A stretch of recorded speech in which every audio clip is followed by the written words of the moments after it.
likod naghihingalo. Ang lapis na ginamit sa kwento nating naulot. Bawat buklat ng aklat binabalikan, mga liham na ang laman, ligayang dala, ikaw lang ang may akda. Sa lahat ng pahinang sinulat ng tadhana, ikaw at ikaw pa rin. Ang yugtong paulit-ulit kong babalik-balikan. Ikaw ay ikaw pa rin. Patuloy kong panghawakan ang iyong mga salitang hindi na nakikita sa tingin ng iyong mga mata. Ngunit kung sarado na ang puso sa nadarama, pwede bang isipin mo kung bakit tayo nagsimula? Ating katotohanan ay naging isang nobelang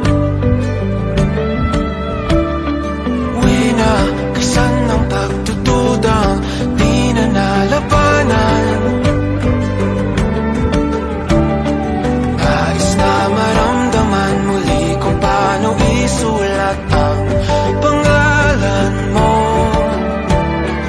Ngunit bawat letra'y mahirap nang iguhit, dahil binubuo nila ang iyong mga pangako. Sa lahat ng pahinang sinulat ng tadhana, ikaw pa rin.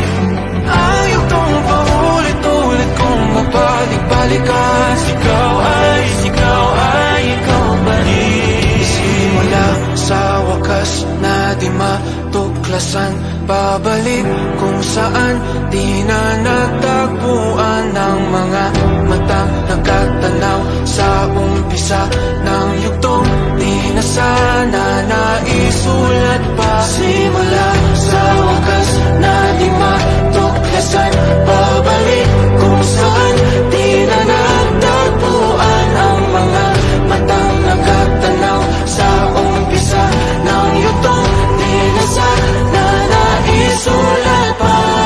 Sa lahat ng pahinaw sinulat ng tadhana, ikaw pa rin. Ang yugtong paulit-ulit kong babalik-balikan. Ikaw ay ikaw pa rin. Patuloy kong panghahawakan ang iyong mga salita, di na nakikita sa tingin ng iyong mga mata. Ngunit kung sarado na ang puso sa nadarama, pwede bang isipin mo kung bakit tayo nagsimula? Na di matuklasan, babalik kung saan di na natagpuan ang mga matang nakatanaw. Sa umpisa ng yugtong di na sana naisulat.